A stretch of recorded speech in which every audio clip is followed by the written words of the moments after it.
last up, I just want to invite Koba to come and join me. And she's just going to share a bit of her heart for Kids Church. And I see she's brought a friend. Hello, what's your name? Hello, I'm Zebbie.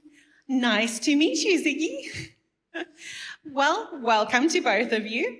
So Koba and her husband Dion have been part of Shofar for a long time. They were actually the couple that planted Shofar East London many years ago. And so Koba, you have been part of Kids Church since you were 18 years old. And you've been a part of the children's ministry here at this church for the past 20 years, which is amazing. What made you choose children's ministry out of all the ministries that we have available at the church? How can you ask that, Auntie Ashley? You can see she's basically a child herself. She always says, oh, we children, we are just so creative and we are just so free and without hypocrisy. Hypocrisy. Yeah, that's what I said. Yeah, I really do. I am a fan of children, quite right, Zebbie. But also I love my own boys, and I really wanted to, even before I had children, I really wanted to invest in children's lives and in their spiritual growth. So church is a good place to do that. That is amazing. Like you said, as a parent yourself, to actually be part of their spiritual development. So Koba, you are a jeweler by trade and a jewelry designer, and you recently started working for the church a little over a year ago. What made you decide to give up on your dream career of being a jeweler and a designer to come and work full-time for the church and specifically with the children in the children's ministry?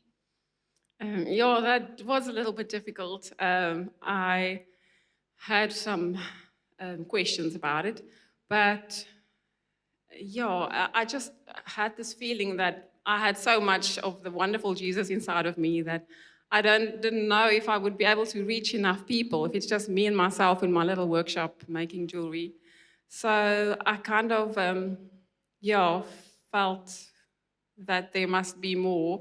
And God has opened this door for me at Shofar to do it, and I've really been blessed with it.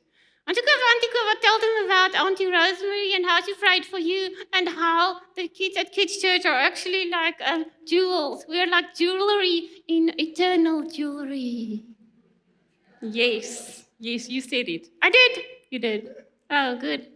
Next. Well, it's very clear that both of you have a heart for children's ministry and Kids Church.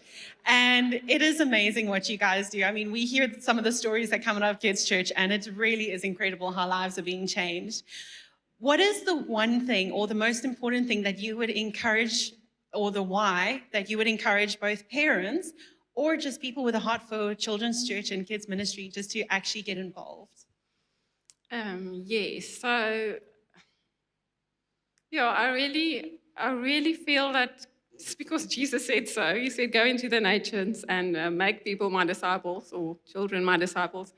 And it's such an honor. I so many times pray with kids and they surrender their lives to Jesus. And I was that little girl. I was scared of going to hell, and I wanted to know that I can be sure that I go to heaven. So it's basically doing what I knew I needed at that age.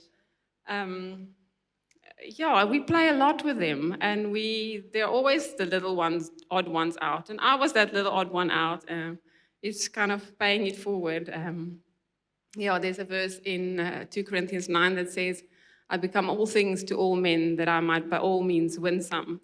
And if I must be childish or childlike, then to win their hearts, then I'll do that. Yes, we do lots of silly things at church, Auntie Koba. Yes, we do. But if we can win your hearts through that, then it's a win. Obviously, it's first and foremostly our responsibility as parents to train up our kids and to demonstrate Jesus to them. But to have a voice at church that affirms that and confirms the truths, it makes such a difference to them.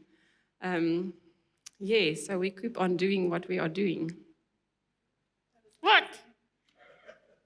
It's your line. Oh. So if you would like to visit us at Kids Church in the 3 to 5 or the 6 to 7 or the 9 to 12 class, just come. And you don't have to use puppets. And oh, we'll talk about that when you're 10. We need to go now. Oh, okay. That's a little awkward. Well, thank you so much to both you and Zebbie for all that you do for our kids' church and our children's ministry. We are just so honored to have you part of the team and heading it up. So thank you for sharing with us. Okay, bye. Bye, Zebbie.